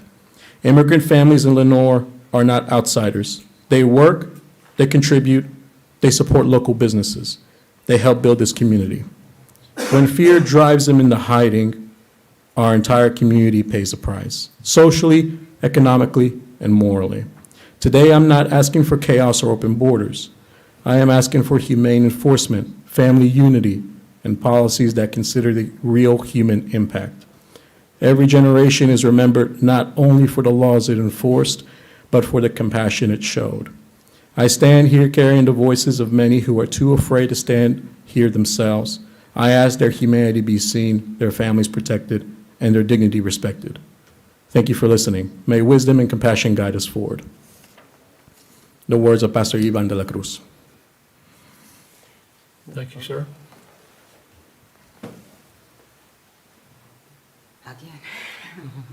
Again, Marta Lasso, 1601 North Main Street. As you guys know, I'm very strong with the Hispanic community. I also have a nonprofit that I opened back in 2010, Concilio Hispano, when I was working as in the social service department for almost 10 years, when I decided to open my own business. And that's what happened. And I sent Concilio Hispano to Charlotte and North Carolina because I didn't saw the support here. Concilio Hispano is still open, but it's between North Carolina and Charlotte and South Carolina instead of their hometown where I opened it. When I came 20 years ago here, I opened it for our community, but I didn't saw the support, so I took it away. What for if no one cared? But now I see that I have to bring it back, and we have to get united. So I'm not here to argue or anything, but I see the hurt in my community. I'm sorry, I'm so emotional.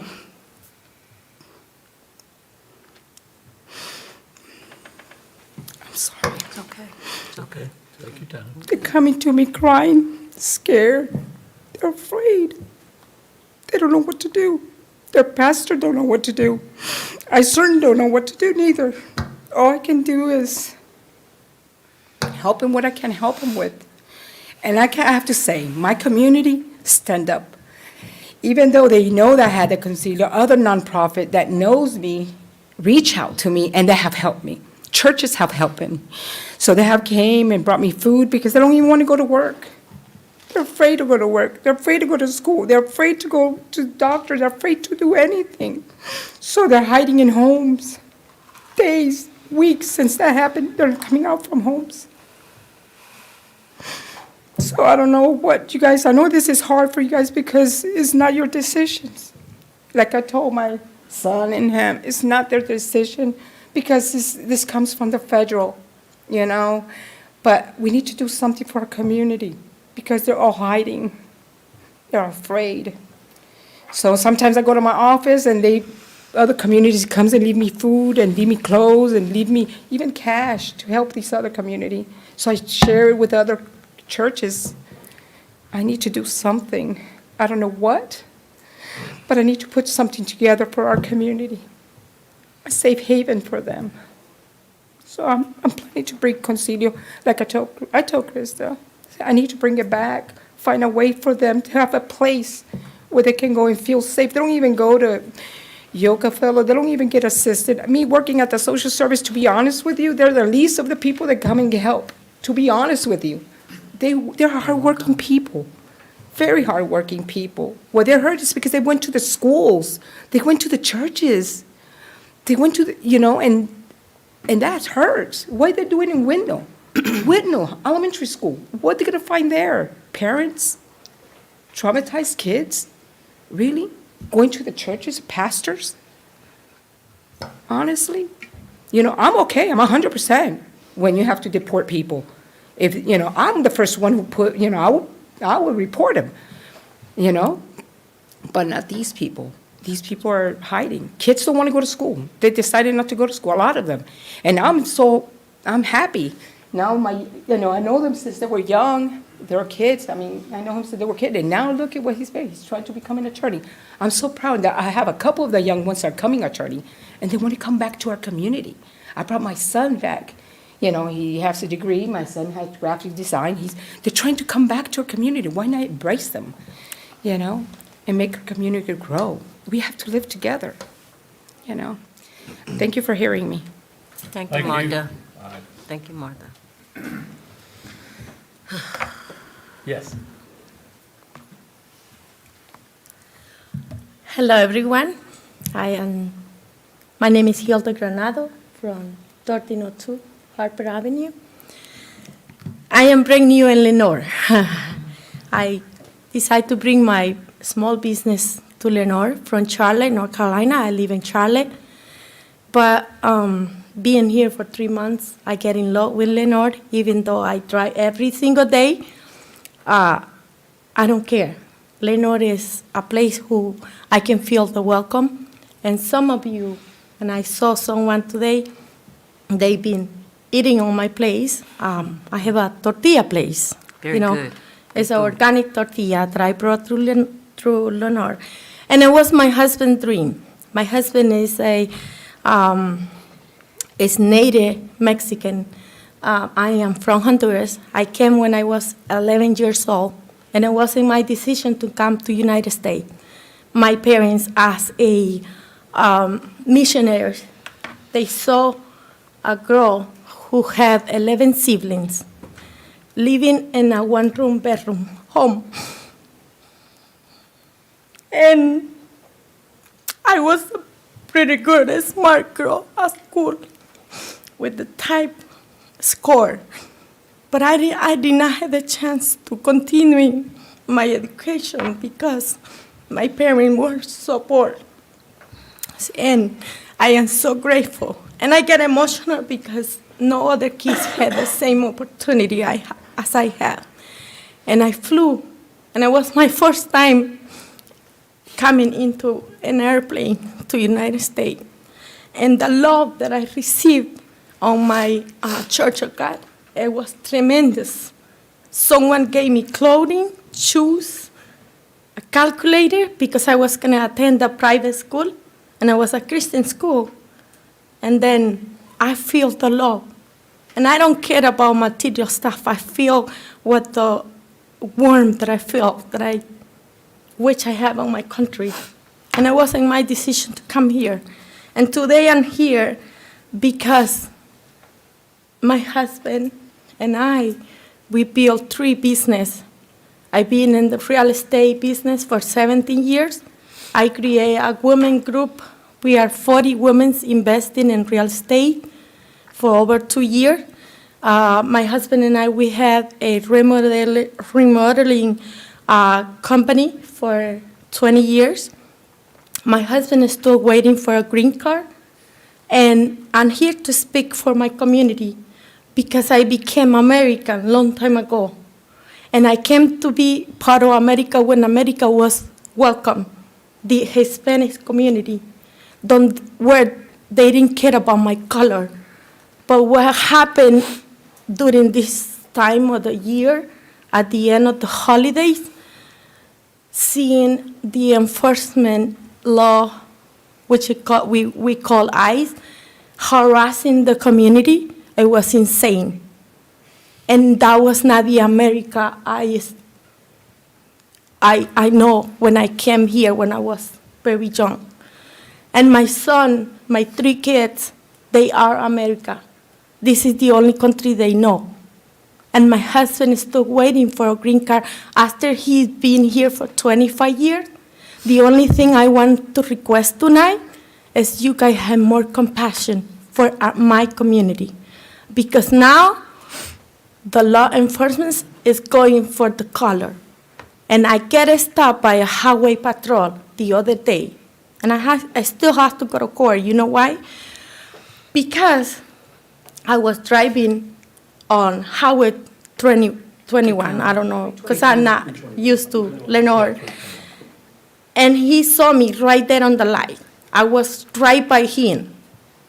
And he let me run like 2 miles, and then he stopped me. And when he stopped me, I said, "Hello, sir, why did you stop me? I didn't do nothing wrong."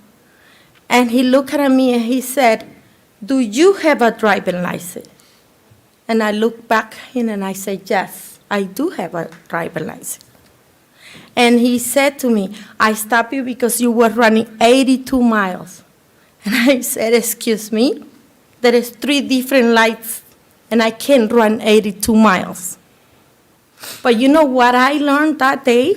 He stopped me because he saw me that I was Hispanic, because he saw I did not have a driving license. That's what he thinking was right there in the moment. So tonight, I want to present myself with you, and I wanted to say that I'm so grateful to be in Lenore with my tortilla place. And I want you guys to think for a moment. What is going on through my community is insane, and that's not the America that I know for years. And you guys are being so generous to let my community grow up here. And I learned that Lenore got between the 13 and 27% of Hispanic community here. And they deserve love. They deserve to be welcome, because we come here to make America great, not to destroy America, because that's me. I built three business that I give job to other people who need it. And I understand you guys need to enforce the law, and I'm okay with that. But we need to have more compassion. And I wanted to thank you, Lenore, for giving me and my husband the opportunity to have this business. And I wanted to thank Martha and everyone who have been giving me a lot of love. Thank you so much, and I appreciate it. Thank you very much. Thank you so much. Thank you. We appreciate that. Anyone else?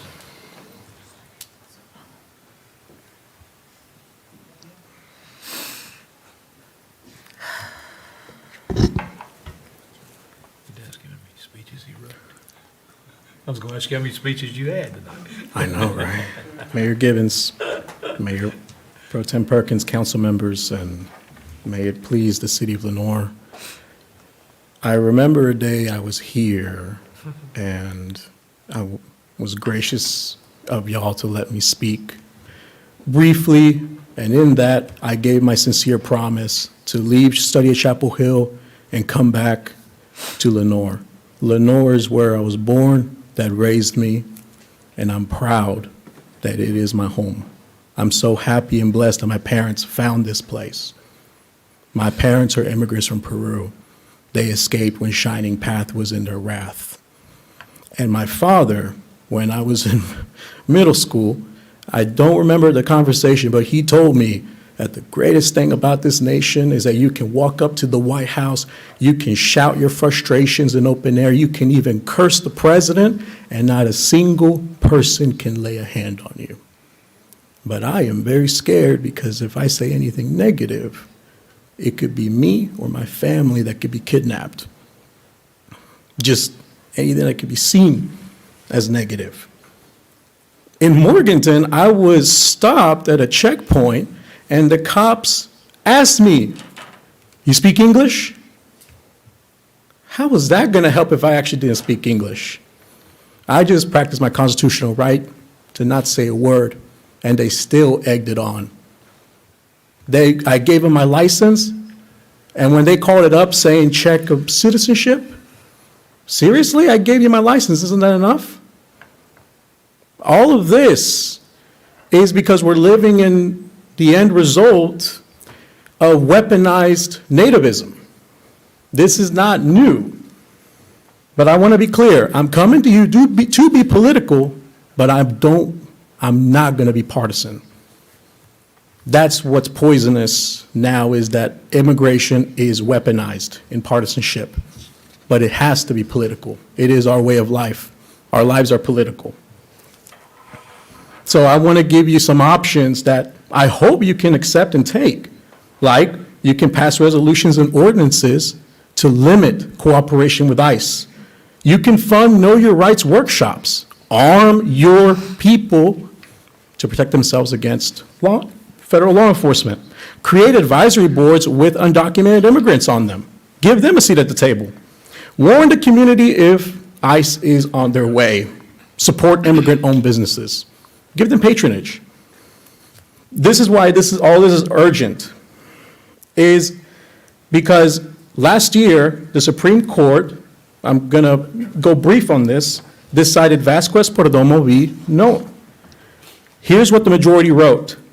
Apparently, ethnicity alone cannot furnish reasonable suspicion. I think the police chief will agree with me on that. It's good so far, but it went the opposite way. The majority wrote, however, it can be a relevant factor, ethnicity, a relevant factor when considered along other salient factors. That's why there's increased discrimination amongst ICE. That's the translation for you. It is now legal for ICE to detain anyone for being brown, speaking Spanish, talking English with a Spanish accent, or appearing to work a low-wage job. Here's the dangerous part, is because the people who were pushing this was the Federation of American Immigration Reform. They filed an amicus brief, and they are a hate group designated by the Southern Poverty Law Center. They have documented ties to white supremacist groups. And here are their words.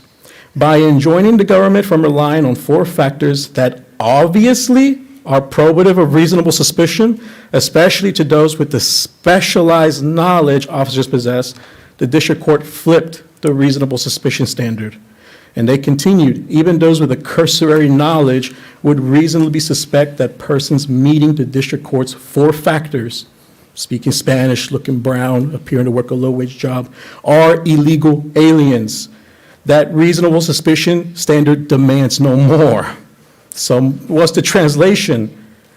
They asked the Supreme Court to say that looking brown, speaking Spanish, working a low-wage job is enough to detain them. And that's what the Supreme Court delivered. That is the reality. That's the law of the land now. So I come to you, City of Lenoir, to say, what are you going to do? Because if the state fails to protect us from the federal government, and the county is going to fail in that mission to protect us, it rests in your hands. That is the trend. The federal government doesn't want to do efficient immigration enforcement. They want it down to the states, to the local governments. Show me your papers laws in Arizona. I think you remember those. Representative Destin Hall's bill, now passed into law, saying that all sheriffs must cooperate. All of this has remained clear, that you may feel that you do not want to get involved in federal politics, but is no longer the option. When hate groups are designing these rules, we all need to be concerned. We all need to act. Police can arrest ICE officials. I believe that your model of protecting and serving should apply to protecting and service everyone here against an overreaching federal government. They can warn us if ICE is coming. If you read the Lenore News Topic, there was a story, Sarai Padilla.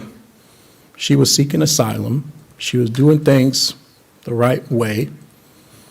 And she was taken from us by ICE. She did everything the best she could, and that wasn't enough. So if everyone who's following the rules can be taken, we need someone to trust. That's what City of Lenore can do. Silence, inaction, they're choices that I pray you don't take. So if you say, this is all complicated, where do we start? It's not complicated. Start somewhere. Start anywhere. Start yesterday. Like I told you, you can pass a resolution establishing city employees and resources to not be used for federal immigration law.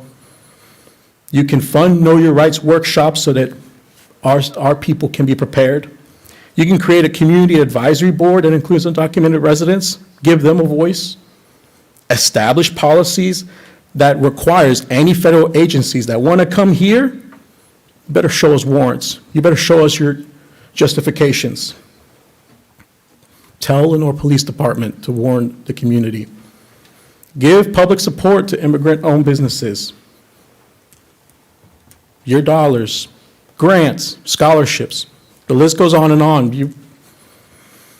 I'm not asking to solve immigration. I'm not asking that. I'm just asking to protect the constitutional rights of people here, families like my own.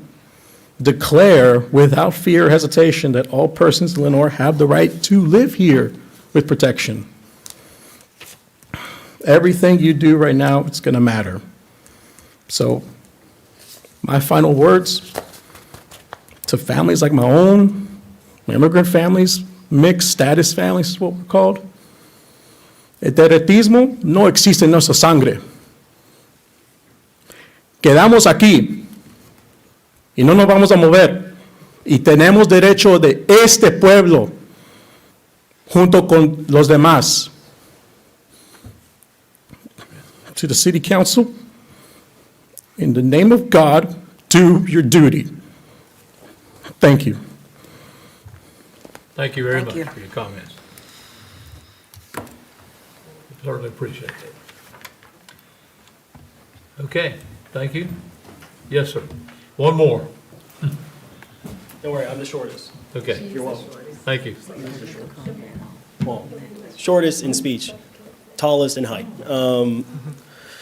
Hello, my name is Emmanuel Lazo. I already put this in, sorry, I have to go by my script, or else I'm going to start moving my lips too much. Hello, my name is Emmanuel Lazo. I work out of 1601 North Main Street of Lenore. Today, we showcased how ICE has affected our community negatively, how it's limited our ability to work, how it's reduced the amount of ability for us to be members of the community. We know they left, but we know they'll come back in the future too. There are measures that this city council can take to protect the people of Lenore.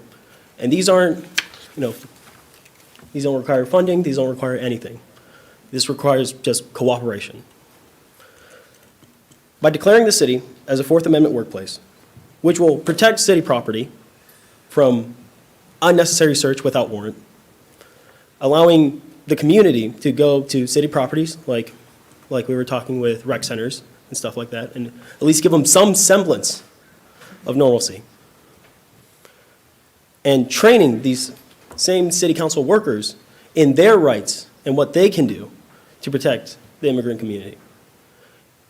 It's not something impossible. It was done in Durham, North Carolina. It's literally writing pieces of paper, nothing more.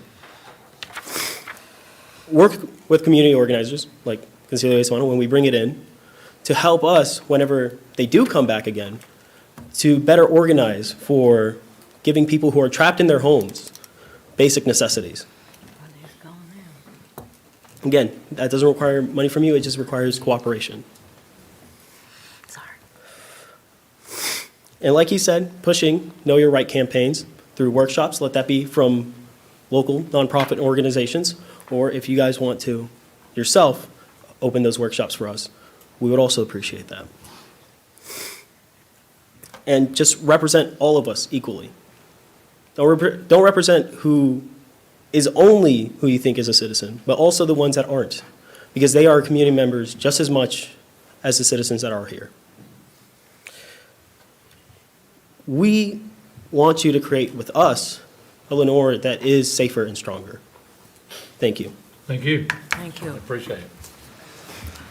Okay, thank you very much. We're going to move on tonight. We do not have any reports of our boards and commissions. We'll turn it now to the report and recommendations of our city manager, Mr. Hildebrand. Mayor, council, some highlights coming up for you. The East Harper Streetscape meeting will be scheduled for tomorrow evening from 5:30 to 7:30.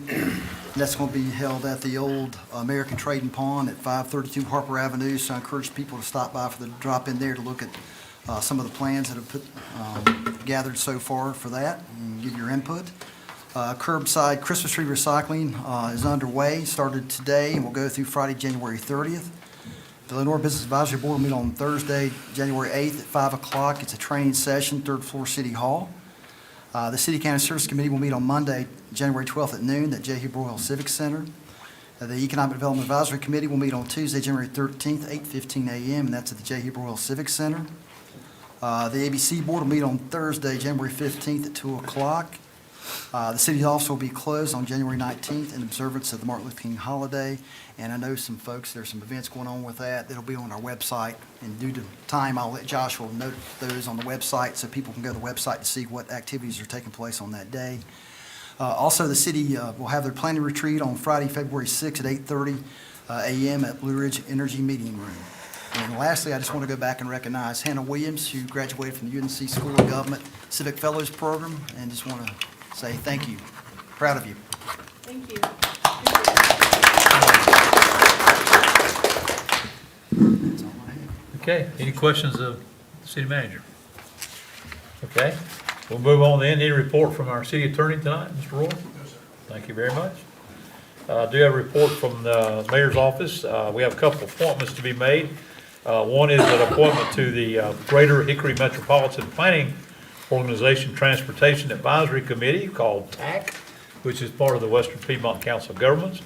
And our recommendation is for Mr. Councilmember Jonathan Beal to serve in that seat. We have had discussion and he has agreed. So I twisted his arm, but he said he would do it.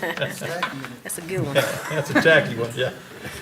And to the Caldwell Railroad Commission, which is back being reopened, I think, to some degree, that I would recommend myself to fill that unexpired term of Todd Perdue. I have served as ex officio to that. Councilmember Stevens also serves on that committee, so I would make that recommendation since I've already served on it and I'm very familiar with it, that I would just take that spot for Todd's seat on that one. So I present those to you for your recommendation and approval, if you will. Mr. Mayor, Council, I will approve those recommendations as presented. Have a motion from Councilmember Thomas to approve the recommendations as presented, those appointments. All in favor, please say aye. Aye. All opposed. Thank you. And let's see, we do have a closed session on top of that. All right. We have a closed session, and we'll enter into closed session tonight to North Carolina General Statutes 143-318.11, subsection A, subsection 4, to discuss matters involving economic development, and under North Carolina General Statutes 143-318.11, subsection A, subsection 5, to establish or to instruct the public body staff or negotiating agents concerning the position to be taken by or on behalf of the public body in negotiating the price and other material terms of a contract or proposed contract for the acquisition of real property by purchase, option, exchange, or lease. So I'll open up for a motion for go into closed session. Any kind of thing to come out? Nothing will come out of that after we meet. Got a motion to go into closed session by Councilmember Read that again, please. Presswood. As the motion presented, all in favor, please say aye. Aye. All opposed. We're in closed session. Thank you. When we come back out, we will go home. Thank you for being with us.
Mayor Pro Tem,